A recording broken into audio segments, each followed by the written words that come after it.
Social media. Yeah, it's got its problems. But it also allows us to keep up with the friends who are miles away. So after a church service at Easter, this family gathered on the stage for a picture. An entire church stage covered with a family, 4 generations deep, a family that had been changed. When I saw that picture, I was truly blessed, but yet deeply humbled. It was a visible proof, that picture was to me, that God has kept his word that he had told me many years ago. There's so many things that you just don't realize and don't see that God is doing for you, even when you're not in your faith. Like I wasn't praying, I wasn't going to church, and I didn't realize it in the time. But now that I look back, God was guiding me through. You know, my little family is nothing special, and I'm sure not anything special. But God has used just me being active, an active Christian, I guess is the right way to say it. Just being actively saved, or as you was being bold. God has taken that and done so much with my family. The sins of the father reap sometimes on the family, and I have stories of that in my own family. But now that I'm saved, I look down that pew and everybody's there with me, and it's amazing what God's done. A picture of a man who had returned to the faith and a family that had been transformed. I'm telling you, you've got to see this picture. You can find a link to the picture in the show notes or at holdonpodcast.com. It's a picture that proves the hope provided in our previous episode. Returns happen.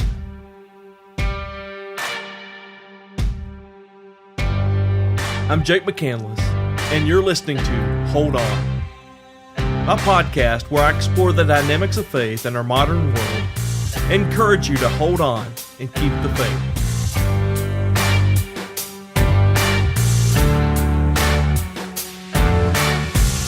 So simultaneously with recording these podcasts, I'm trying a little gardening. Okay, well, I'm trying to get a few things to grow in a few flower beds. And what I'm learning from both of these is that you can't control everything. You know, say I want the plants to grow in a certain way, to be a certain size, a certain fullness, but you plant them and they just go however they want to go. You're just along for the ride. And as I've begun this podcast business, my plan was I wanted to hear experts give me sound bites that proved what I wanted to say and that took the show in the flow that I wanted to go. But that's not the case. Stories are wild. And we shouldn't be surprised because life is wild. Stories go where they go. And as a host, as a storyteller, I just have to ride the wave. So part of this riding the wave, who knows what is going to happen? We may get in a story and it may take the rest of the season. Who knows? Again, stories go the way they want to go. In episode 1, I had my friend David Sanford, an author out of Portland, come on, and my hope was that he would just define the problem of people leaving the faith, and he did that. But instead, he also kept interjecting in the whole interview that there's hope that someone would return. I let him come back and tell us about that hope. And so instead of moving on in the lineup of stories that I had already lined up of those who had persevered in great difficulty and remained faithful, I sought to find a story of someone who had returned, to share that returns do happen. So I put polls out on social media, and I was looking for someone, family whose mother maybe, grandmother had been praying for years that they would return, and they did. Because also in the previous episode, I shared a large number of scenarios in which people had shared with me of loved ones that they had who are currently away from the faith, and they'd been praying years for them. So I wanted to capture that same story, that same type of scenario, but share that someone can return. Because I want to tell you, even as I approached this series of podcasts, I was under the understanding, and probably still am to a certain degree, that very few return. But returns do happen. So I searched for the perfect story, and none were coming in. No one. It was crickets across social media for those who had a story of someone who'd returned. But then I remembered, while I was pastoring, I witnessed one of the most awesome comeback stories. So I went back to this church that I previously pastored, where I watched a rough and tough, man's man, the stereotypical cowboy, come back to Christ. Ronnie's story is powerful, and I tell it to encourage you. If you've got a loved one who's left the faith, if Ronnie can come back, then your family, your loved one can come back. If you are holding on by a thread, if you're at the end of your rope in terms of your faith, there's hope. Ronnie's story is a story of someone who grew up in church, then as a teenager committed their life to ministry and to mission work, heads off to the Navy. Then it becomes a battle with alcohol, a battle with drugs, but eventually a return. And I wanted to hear from his mom who prayed for years for him. And I wanted to hear from his daughter who witnessed that transformation.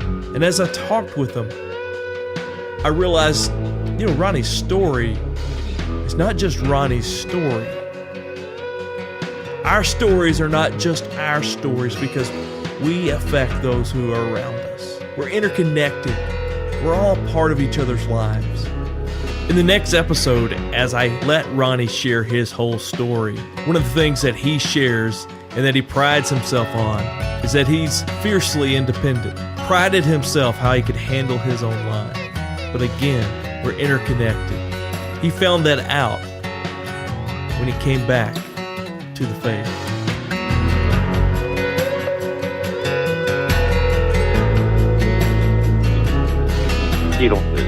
It's horribly frightening, the path she was following, because of the life that I had lived right in front of her all her life. So it was, the devil was winning and he was getting everything, and God managed to turn that around. The turnaround in Ronnie's family is mind-blowing. Along with that huge family picture came across my newsfeed that Easter, I constantly see pictures from Ronnie's daughter, Nichole, and her beautiful daughter, her husband, and now another baby on the way. Life is great. But as he mentioned, she was rescued from heading down the wrong path. Although Ronnie and his wife Teresa weren't in church, his daughters went, and that's how I met them. Though coming to faith in junior high, Nichole soon left it. Kind of fell off with him and my family, and I dived into drugs and things like that, and I got myself into trouble eventually, and I ended up in jail, and that was a span of probably about a year, and that's when I reconnected with my dad and really got to listening, and I just noticed I guess in that year that I was gone, he had transformed his life, and it really was a huge thing because all this time had passed and I had never even noticed that what I'd been praying for years and years and years before had happened. So as he started visiting me in jail and really lecturing me on reading my Bible and praying and figuring out where God was leading me and why I'm in the position that I'm in, I realized I missed this giant change I prayed for so long. If it wasn't for my dad having reconnected with God and talking to me about that and getting me back into my home church of Mount Vernon when I got out of jail, then I wouldn't have the connection I have with God today, I don't think, if I wouldn't have started, had my dad there to push me to go back. Interconnectivity. That describes our lives, that describes our relationships, and our faith plays a big part of that. Ronnie shared how his way of life before returning back to the faith influenced his family negatively. Nichole lived it. But as she is spiraling down, leaving her faith, struggling with drugs, ending up in jail, ending up at rock bottom, it's in that time that Ronnie comes back. And because Ronnie comes back, God uses him to bring his daughter back.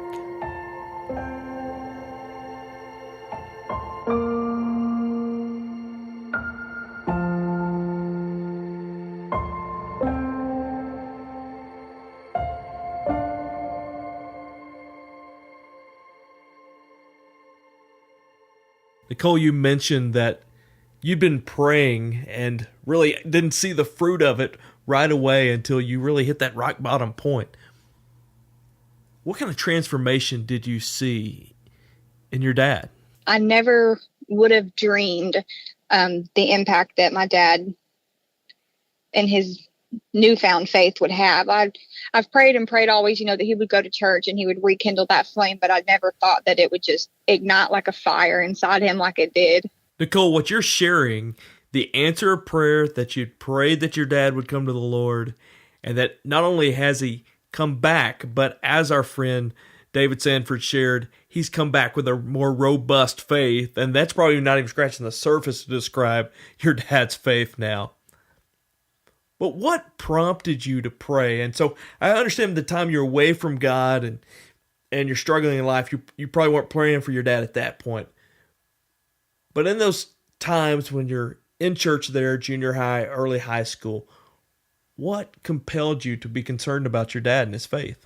Well, I know my grandma's like really, really Christian, and she's always been very open about her faith. So I knew that he was raised that way, but I started to notice just behaviors and things that were different, and I was concerned that maybe he didn't believe or he had stopped believing.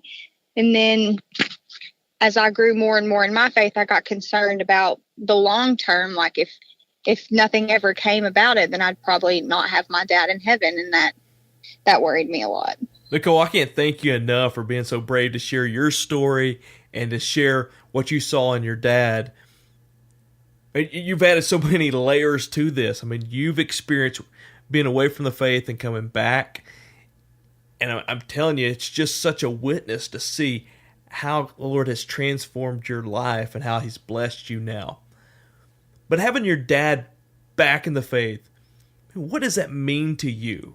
We wouldn't be such a close-knit family if my dad wasn't, the glue that was holding us together. We have family dinners and we pray. And I know some of my other nieces and nephews and siblings, they don't get that at home. So if my dad didn't have the faith that he had now, I don't think we'd have the strong family that we do. He's the glue that holds us all together and keeps us all aligned in our faith. So your dad is back to the faith, and he's not just back, he's on fire.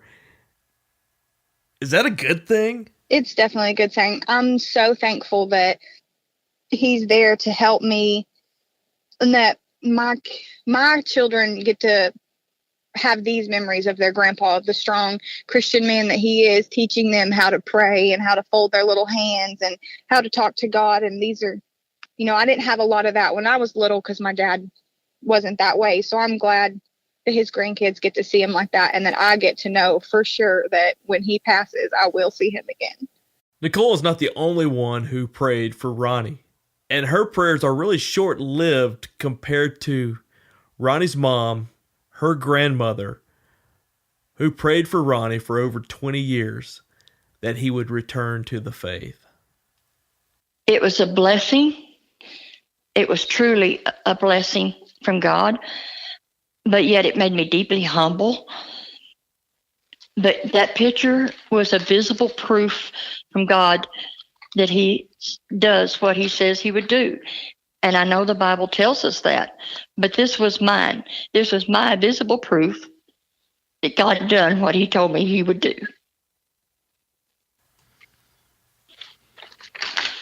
And that's to lead my son back to him. Aletha, you mentioned God had kept his promise. What was that promise that he gave you? Back,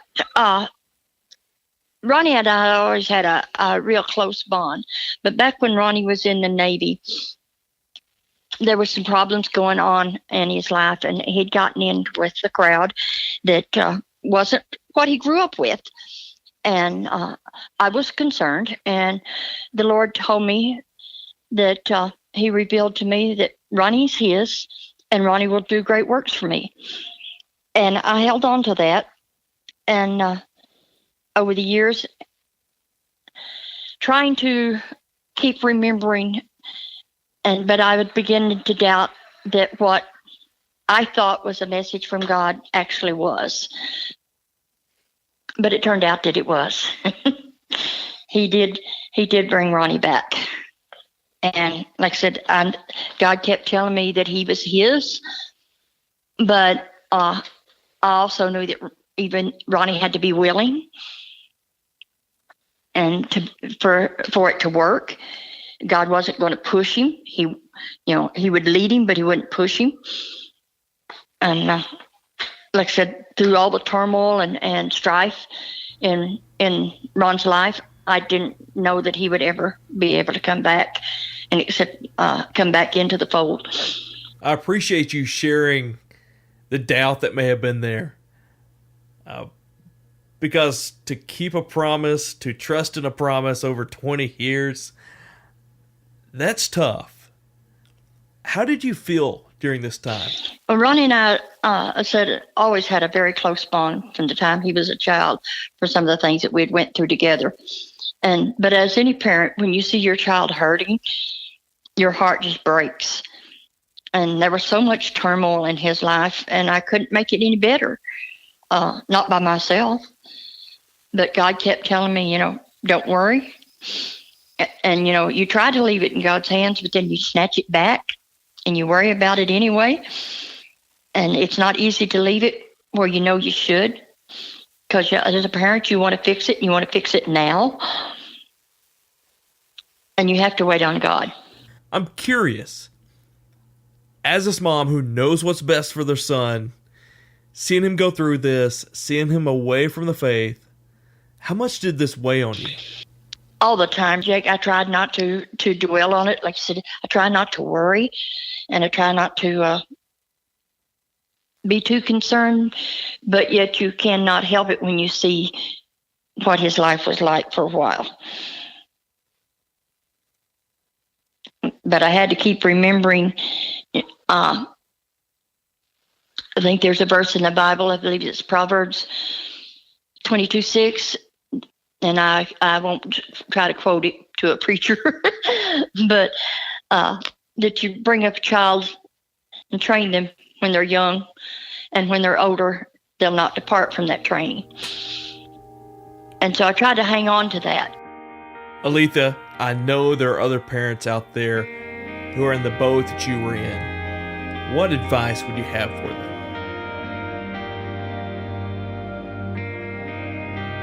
Oh, never, never, ever give up praying. God is a constant figure. He's never walked away from a loved one, and he loves us all. So if a parent can stay half as constant in praying as God is in his promises, your loved one will come back.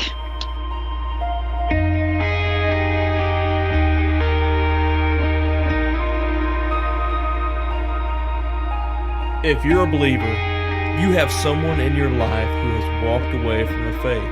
That's what the statistics tell us. And maybe you have been praying and worried about them even more than 20 years, as the story we're talking about today. Maybe it's just a year, maybe it's 2 years, 5, 10, whatever it is. Do not give up on God. One of the things that came out of Nichole's story, that you'll hear come out of Ronnie's story, that his mom pointed to, is that God continues after those who are his. As she said, she turned it over to God. She knew that God would come through. And I love what Nichole told me, that God didn't give up on her.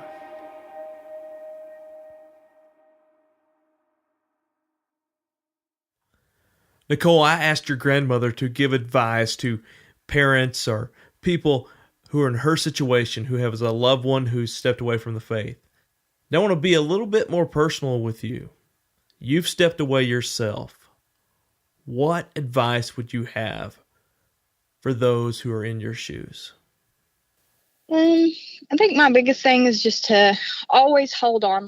Even when you feel like God has forgotten about you and he's not in your life anymore, he's there and he's slowly guiding you. He just, he's not always going to cushion your fall, because sometimes you have to learn your lesson, but he's always there and he's never forgotten about you. Nichole said it. I guess I don't have to, but I hope you listening, if you've stepped away or someone you care about has stepped away, returns do happen. As Nichole said, hold on.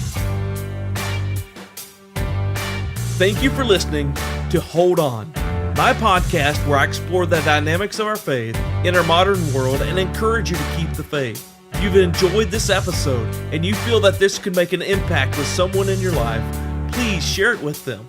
Subscribe now to keep up with the latest episodes and visit holdonpodcast.com or find us on Facebook at Hold On Podcast or find me on Twitter and Instagram at StandFirmJ to find out more about how you can hold on.